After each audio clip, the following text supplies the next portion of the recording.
Il ne faut qu'un carnet et un stylo pour écrire. C'est donc la hantise du chroniqueur judiciaire de se retrouver à court de feuilles ou avec un stylo en fin de vie au beau milieu d'une audience. C'est pour ça que généralement, je me trimballe avec un carnet neuf et 5 stylos dans mon sac. Comme ça, pas de problème. Voilà, ça c'est la théorie. Il faut compter avant tout sur soi-même pour bien faire le job. C'est ce qu'on aimerait se dire, mais en réalité, la chronique judiciaire est un sport collectif. Il y a les greffières, parce que ce sont souvent des femmes, les policiers, parce que ce sont souvent des hommes, les huissières et huissiers d'audience, les avocates et avocats de la défense, celles et ceux des parties civiles, ainsi que les magistrates et les magistrats du siège et du parquet. Et il y a parfois quelqu'un, sur les bancs du public, qui veut jouer l'arbitre. Enfin, je ne sais pas quelle place il veut occuper, mais parmi les chroniqueurs judiciaires, il a un nom. Le parasite. Procès, crimes et faits divers. Fenêtre sur cour, les chroniques judiciaires d'Élise Costa.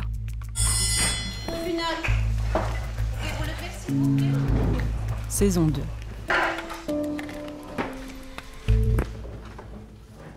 À chaque procès, son parasite. Il est repérable assez facilement. C'est une personne seule, qui traîne avec les parties civiles, c'est-à-dire souvent la famille de la victime, de façon à la fois trop rapprochée pour être un total inconnu et trop éloignée pour être un véritable proche. Ça peut être, par exemple, un cousin lointain de la famille ou un collègue de la victime. Cette personne prétend détester les journalistes, vouloir protéger les parties civiles des vautours, mais en même temps, elle cherche constamment à attirer leur attention. Le moyen le plus efficace de se maintenir dans cette ambivalence est de s'autoproclamer l'attaché de presse des parties civiles. Les parties civiles sont dans un moment de souffrance intense, un moment très lourd émotionnellement et très long aussi, puisqu'un procès d'assises peut durer de plusieurs jours à plusieurs semaines. Et c'est dans cette brèche que le parasite va s'installer.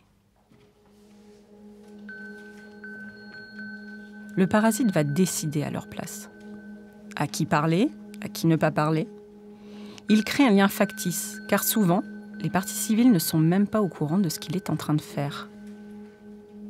À Avignon, j'ai rencontré le plus beau spécimen. Je suis le procès de Dominique Brunel à la cour d'assises du Vaucluse. Une affaire de fratricide terrible, où un homme de 60 ans a tué son frère de 57, 4 ans auparavant, pour une histoire de pognon. Les deux parents, Michel et Irène Brunel, sont là. Ils ont plus de 90 ans, mais ont encore la tête et le verbe haut.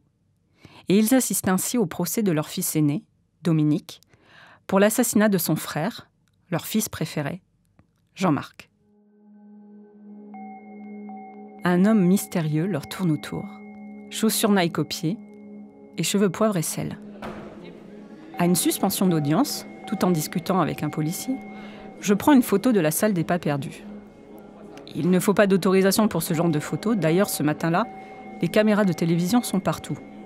À peine j'entends le petit clic de mon appareil que la greffière sort, furieuse, et me crie dessus.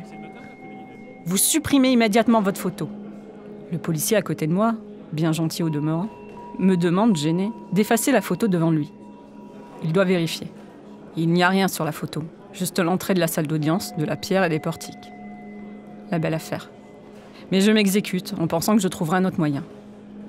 Le policier me dit « Ça doit être à la demande de la présidente de la cour d'assises. » Moi, ça m'agace un peu. Les caméras sont en train de tourner pour des reportages télé tout autour. C'est quoi le problème ? Et là, je le vois. Le parasite. Il sort de la salle, s'avance vers moi et me dit avec un grand sourire « Effacez la photo, s'il vous plaît. » C'est lui. Le parasite a demandé à ce que je ne prenne pas de photos pour illustrer mon article. Quand bien même les parents Brunel n'étaient pas dessus, qu'ils ont accordé des dizaines d'interviews avant et pendant le procès, et que leurs portraits se retrouvent tous les jours dans la presse locale. J'explose. « Vous êtes de la police ?» Mais le parasite ne se débine pas. Il me rétorque, très sûr de lui. « Non, mais il y a quelque chose qui existe. Ça s'appelle le droit à l'image. » Je connais bien, oui, puisque c'est mon métier.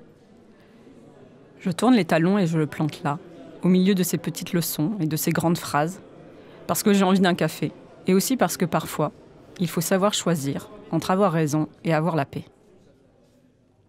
Bon, que le parasite vienne embêter les chroniqueurs judiciaires, ce n'est pas très grave. Nous avons de la ressource. Le vrai problème, c'est ce pouvoir qu'il s'est arrogé vis-à-vis des parties civiles. Car l'histoire ne s'arrête pas là. 2 jours plus tard, l'avocate de la défense, maître Nadia Al-Bouroumi, doit plaider après la pause déjeuner. Mais Michel et Irène Brunel, les parents à la fois de la victime et de l'accusé, ne sont pas là. Leur avocat, maître Lemaire, s'agite. Mais enfin, où sont-ils? Pourquoi ne sont-ils pas revenus? Est-ce que tout va bien? Le parasite lui explique. Je leur ai dit de ne pas revenir. L'avocat en a le souffle coupé. Il suit le dossier depuis le début, a soutenu les parents Brunel durant 4 ans, et le parasite arrive et les convainc de ne pas assister aux dernières heures du procès. Il s'est permis ça. Ce que le parasite ne sait probablement pas, c'est qu'à la toute fin, juste avant que les jurés ne se retirent pour délibérer, la parole est laissée à l'accusé. Durant tout le procès, l'accusé Dominique Brunel n'a pas eu un moment pour ses parents. Il restait là, la pupille fixe, à dévisager la presse. Et puis on lui demande s'il a une dernière déclaration à faire. Alors, Dominique Brunel se lève dans le box. Il se tourne vers les bancs de la partie civile, vide, et dit « J'ai quelque chose à dire, pas forcément pour ma défense, je ne reviendrai pas sur les faits, mais à mes parents. Ils ne sont pas là, alors je le ferai à travers la presse et les médias. Évidemment que je regrette tout ce qui s'est passé. La mort de mon frère et les effets collatéraux que doivent supporter mes parents, mes enfants et mon épouse. » Il prend une respiration. Ce que j'aurais aimé dire à mes parents, s'ils étaient là, c'est que je souhaite qu'ils trouvent la volonté et la force du pardon, de ne pas rester dans la haine et la rancœur. Je leur souhaite d'aller en paix. Je sais qu'ils sont chrétiens pratiquants. Allez en paix. C'est ce que je voudrais leur dire aujourd'hui. Allez en paix. Peut-être que ces mots auraient été insupportables pour les parents Brunel. Peut-être qu'ils se seraient levés et seraient partis. Ou peut-être qu'ils seraient restés là, à écouter ce fils qu'ils n'entendront plus jamais. Dans tous les cas, la décision leur revenait. Et personne, en réalité, n'avait le droit d'endosser la douleur à leur place. Fenêtre sur cour est un podcast produit par Arte Radio.com. Vous pouvez l'écouter sur le site arteradio.com ou sur l'application gratuite pour mobile. Abonnez-vous sur Apple Podcasts, SoundCloud, Deezer, YouTube ou votre application de podcast favorite. N'hésitez pas à nous soutenir en laissant des étoiles dans les yeux ou des commentaires dans les dents. Rendez-vous dans 15 jours pour le prochain épisode. Tous les épisodes sont disponibles à l'écoute ou en téléchargement.